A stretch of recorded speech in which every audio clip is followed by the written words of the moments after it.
Welcome back to the channel, everyone. We're talking about Traitors USA Season 3. You best believe I was excited to cover this season because I knew of some of the big names that were going to return to play Traitors. And I do know that the Traitors USA franchise, in my opinion, they really turn it on. Firstly, I'm a big fan of Alan Cummings. I think he's an amazing host. I actually recently watched Traitors UK. I think it was Season 3 was the latest one that just aired beforehand. I can't remember which season it was, but I watched it on the plane when I was flying back to South Africa and really loved that season as well. So it kind of got me really anticipating this season and sort of wanting to get into doing some content on it. And then obviously I knew of some of the players that were going to come into this season with Boston Rob, Tony, Caroline, Jeremy, all being Survivor players that, me being a big Survivor fan, really wanted to see how these different characters from the older eras and then one from the new era would interact together when they play a game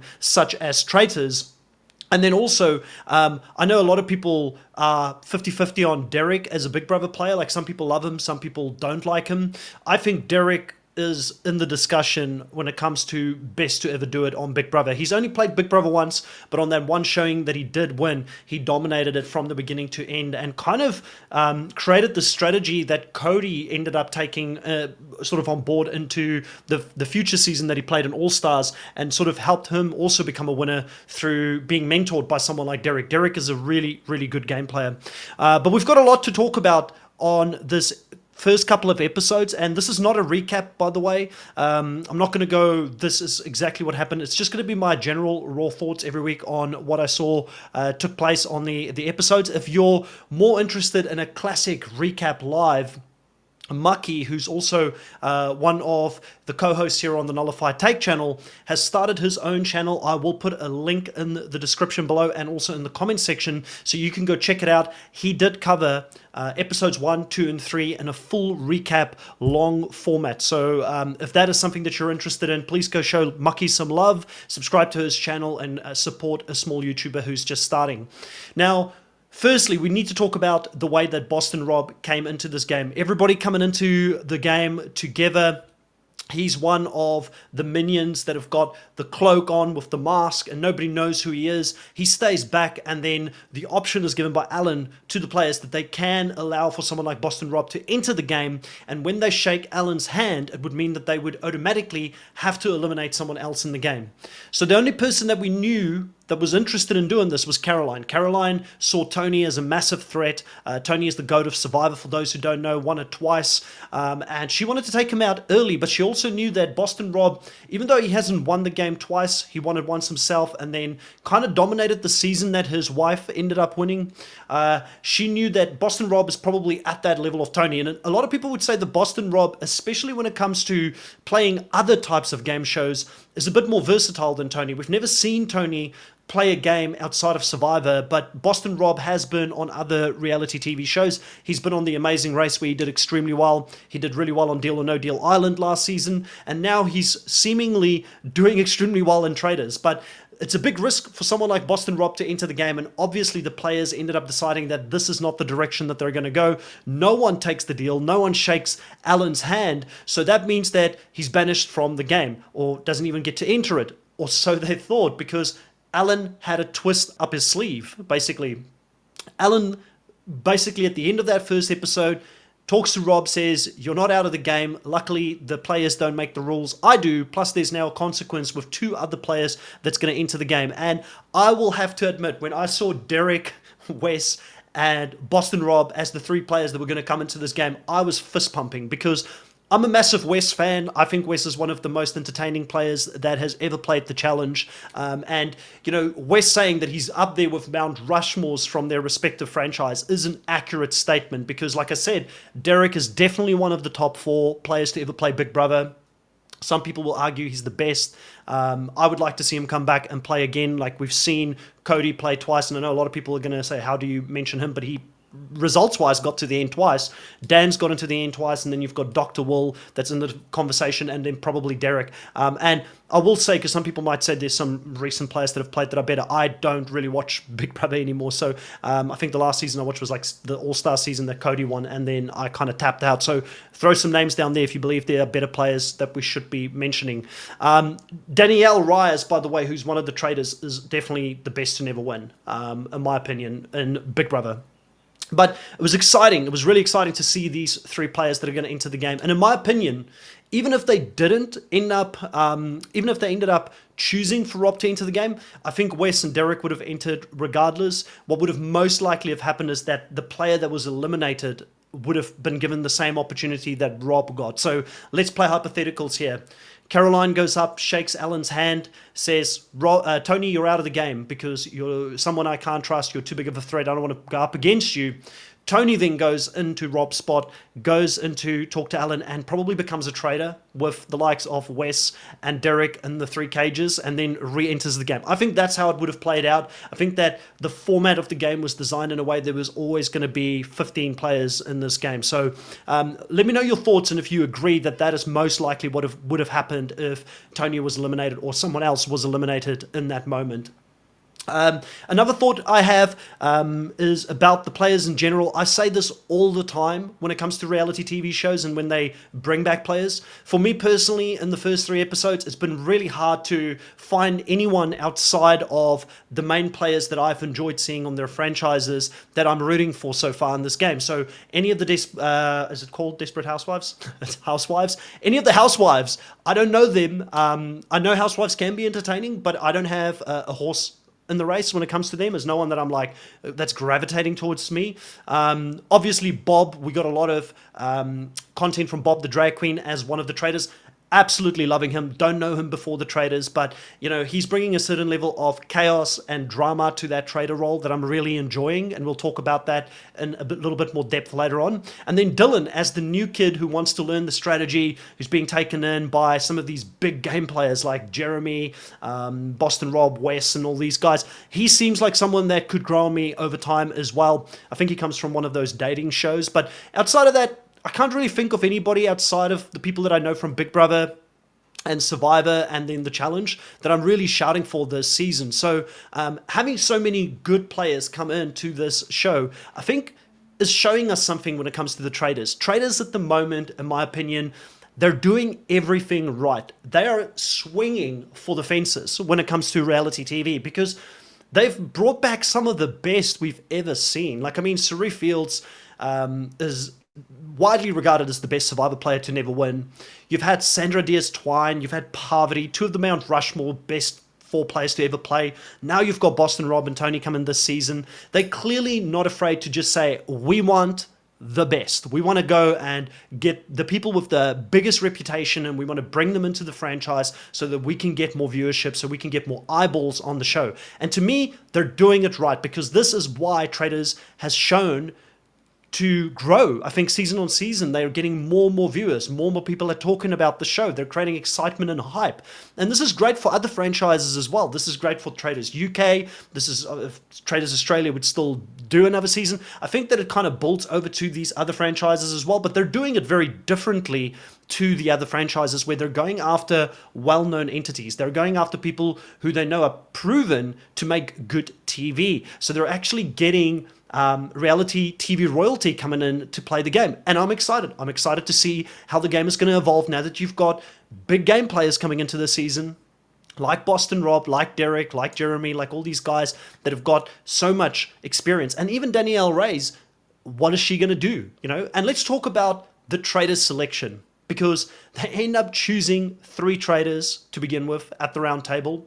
It's Caroline, the wild card. Like, I mean, I did not in a million years think that she was going to be a traitor coming into this season, but it kind of makes sense when you look back into it in hindsight, because she would have been so chaotic as a faithful, probably would have gotten herself voted out.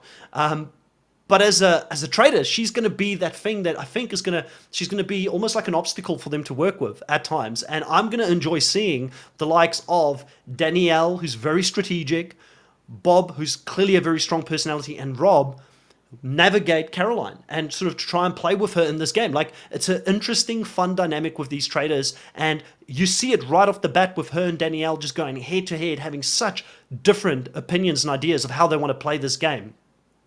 Danielle, like I said, her being a traitor, so much fun. I was so excited. Like she's said to us here in the confessionals and the opening bits, is that she's never won a show that she's competed on. And for those who did watch Big Brother back in the day, I was the biggest fan. Big Brother 3, I believe, was the season she played in. She absolutely dominated that season. Dominated it. But it had a really flaky end in the way that they would get players voted out of the game. They would go back home and they could watch the show, and they then would come back to vote for who they wanted to win. So they could see an edited version of the show.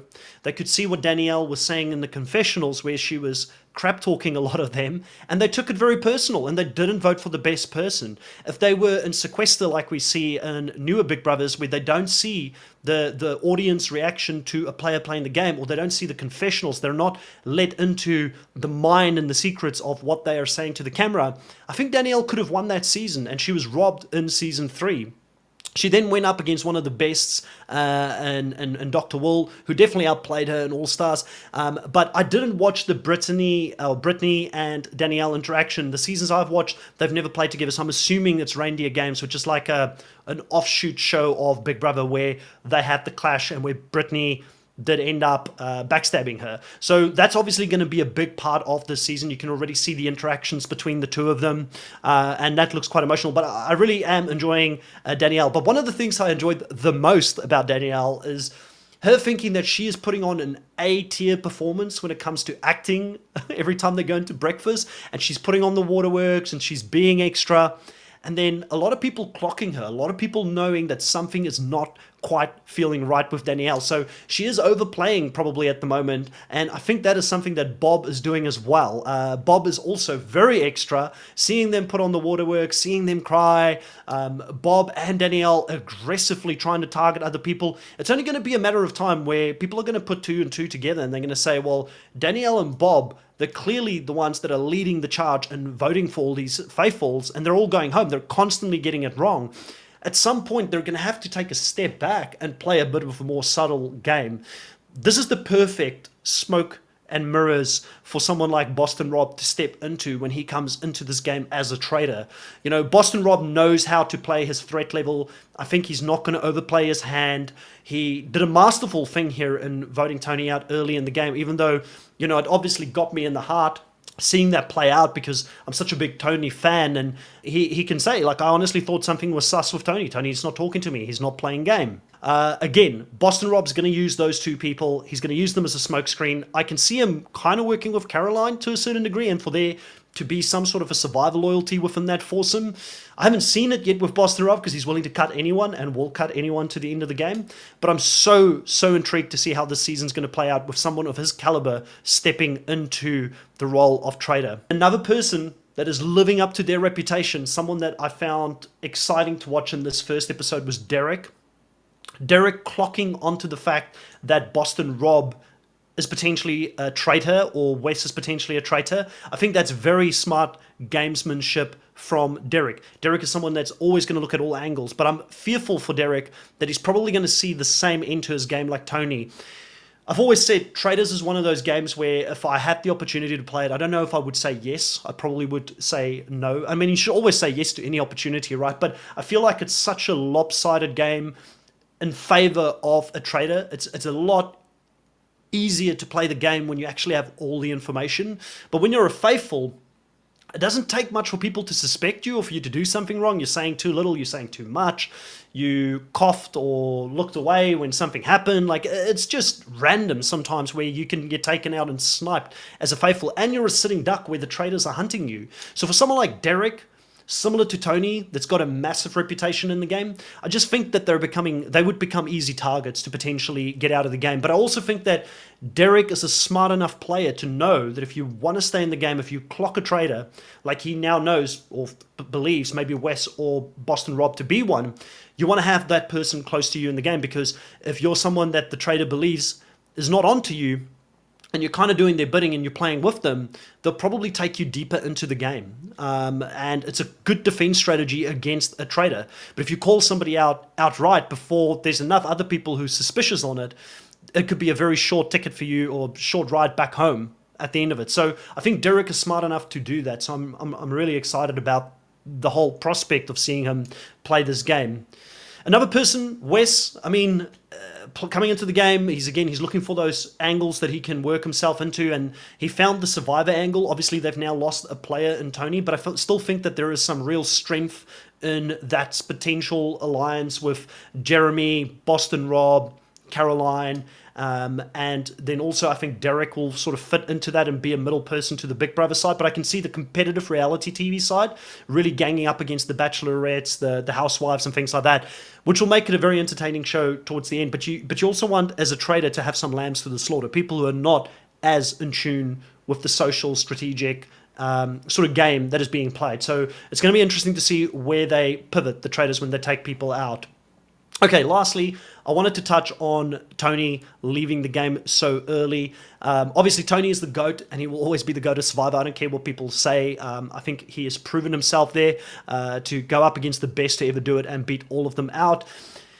In my opinion, Tony didn't do much wrong coming into this game, and he was a victim of his own reputation. And it was always going to be a case for Tony whenever he returned to any game where people were going to say he's the biggest baddie in the game. He's the one who's won Survivor twice. He's made $3 million through Survivor, which is more prize money than most of those. I think any of them have won. I don't know the other shows and what their prize money is at the end if they get any, but it's really up there. So I think that his reputation of being such a big player is something that just stood out. And like they said, it made sense that you're not going to waste Tony when you bring him in. You're going to give him the ability to be a trader.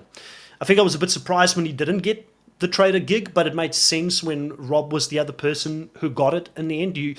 I think to have both Tony and Rob as traders would have been interesting, but it made sense. You choose one of the big names, and I mean, Sandra didn't get to play trader in her season either from the start of the game there. So again, seeing Tony go out here, I don't think he did much wrong. I just think his reputation caught up to him.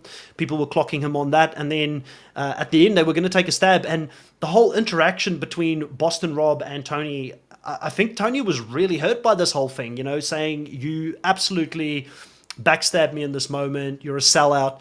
I think the only problem for me, and Tony very quickly read the whole situation with him and Rob, where he's like, well, if you're starting to call me out, you're kind of taking a shot at me here. You're thinking I'm a traitor, even though Rob said, I'm not too sure yet. He knew Rob was coming for him at that point. I would have liked for him to do more at that point, to say, why are you trying to create suspicion around me? As the other big player, I think you could just as easily be a traitor, even if you came in late in the game. It would have been the perfect alibi. So maybe Tony did leave some things on the table. Maybe his heart wasn't in it like it would have been if he played that first season and he was still trying to make a name for himself. I'm not too sure. Or if there was a certain level of loyalty or respect between the two where he wasn't willing to be the one to step over the line, but Rob didn't feel the same. Rob felt like, no, it's fair game. I want to win this game.